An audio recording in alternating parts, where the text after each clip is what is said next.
Good morning guys, welcome back to the channel and welcome to episode, I think this is 74. I'm squeezing a lot of quick episodes in this trip because it's our last trip at staying at the farm, the last time the van will be over here. I've got to load the trailer now for the trailer and the ute to go back next time someone can bring me over or bring Ben over. So that's the plan.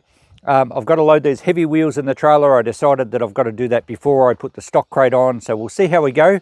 First job for this morning. Well, it's nice out and I'm feeling energetic and enthused. Let's see how we go.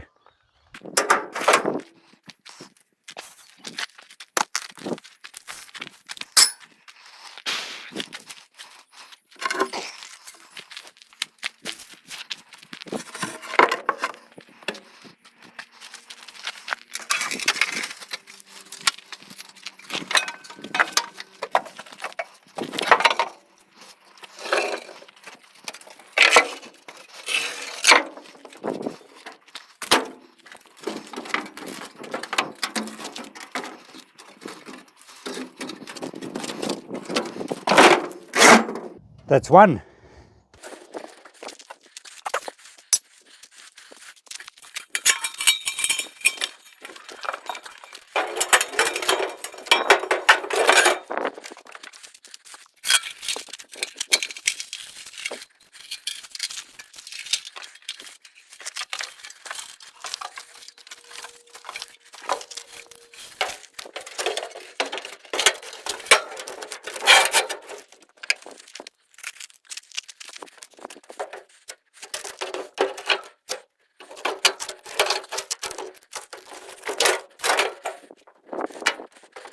Okay, I think that will do so that we can get the crate over. The crate will hold this one obviously from rolling off. Hopefully it stays there while we move across the yard. The other smaller wheels can go in once the crate's on. So that wasn't as bad as I thought it was going to be.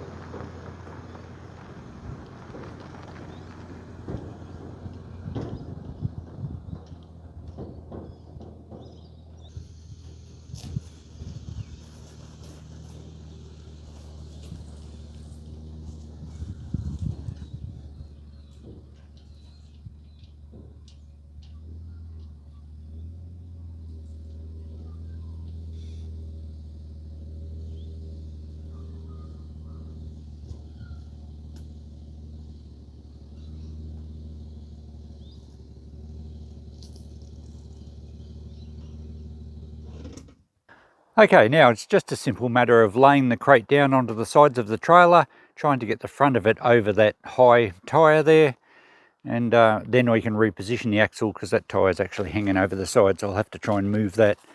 Hopefully it doesn't roll off. Well, we'll see how we go.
Okay, a little bit of a precarious situation. I don't want the back to drop off the rail, which it's getting close to, because if it slides down the guard over the tail light, it will head right off to one side. Although the wheel, I did actually put those other small wheels in before I brought the trailer over, so I don't think that'll allow it to slide off sideways too much.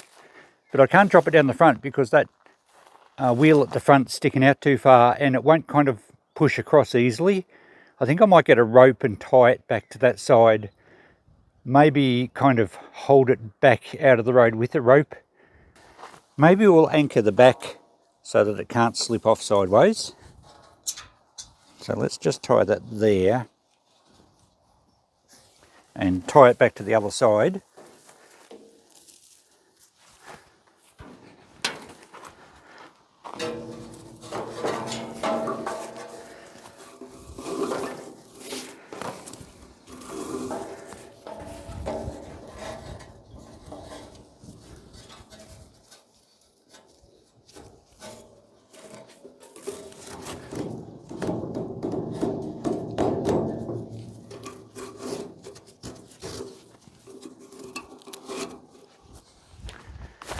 Okay, that should stop it slipping that way.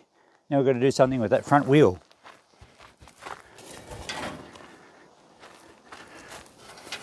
Let's see if we can pull it back out of the road with the rope.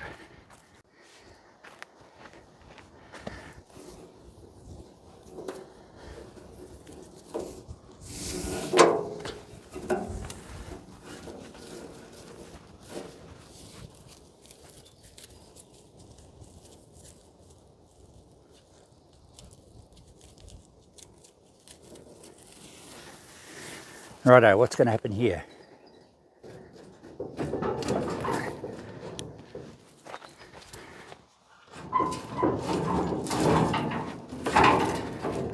I think that's holding back nicely. Let's just tie this off for now.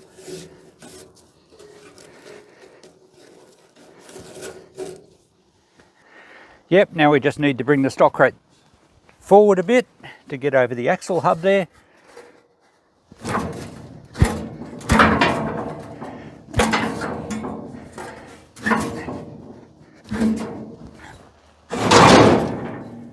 Oh, I reckon that's pretty good.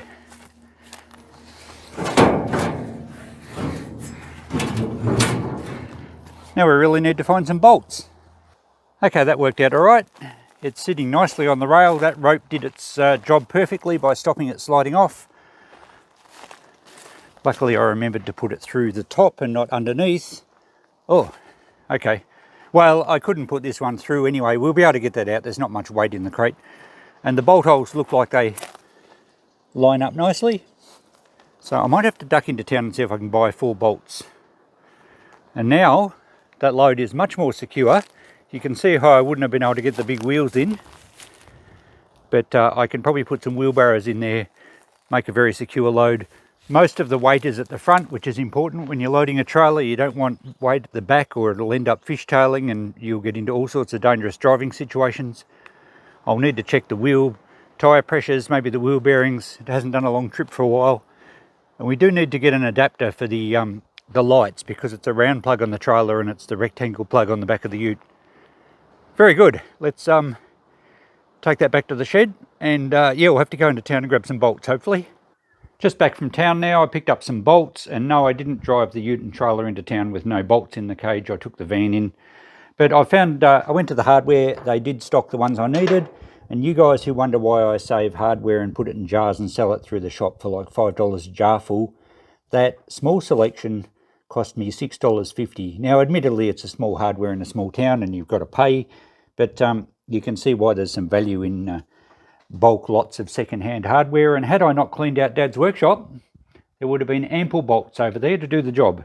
Anyway, we didn't have a choice. That's what we have to do. So we'll put these through. Hopefully the holes line up and we can get it bolted down securely. Now we'll put the bolt in from the top because if it happens to come loose, it won't just drop out on the road. If the nut drops off, at least the bolt will still be securing the crate. And I don't think they're all going to drop off. Now we've got to line it up. There's the hole there. That's it. And this just, we have to get the nut back under here, and I should be able to hold it with a shifter while I do the top up. Little awkward getting my fingers in there though. That's good, I won't tighten it until we get the other three in. So that has the stock crate mounted securely and bolted down, it's nice and firm. Next thing, I probably need to just check the wheel bearings. I'll just bump the caps off to make sure they've got grease in them and make sure the bearings aren't sort of loose at all. The tyres all look pretty good. I can load up a few more things in the back of it and maybe put some straps or ropes over the top. But I think that'll travel quite well back to Ngambie. I've put the microwave in the back of the ute already. I'll probably put the pressure washer in the back of the ute, a few other things under the tarp, and it can then all stay loaded, ready to go next time someone's home to get it. Okay, I just tapped the grease cap off there. There's plenty of grease in there. There's heaps.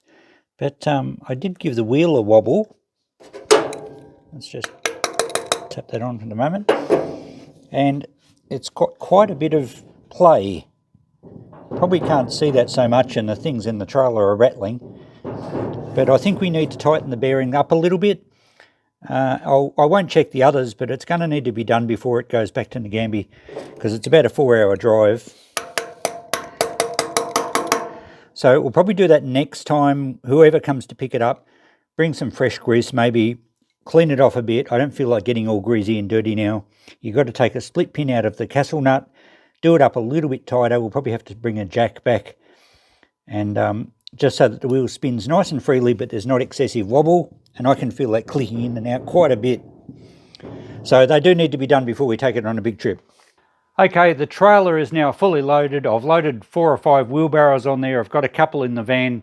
So I think we've rounded up every wheelbarrow known to mankind, or the ones around Mum's garden, whichever is greater. If Australia comes up with an Olympic wheelbarrow loading team, I'm captain. Absolutely, I'm there.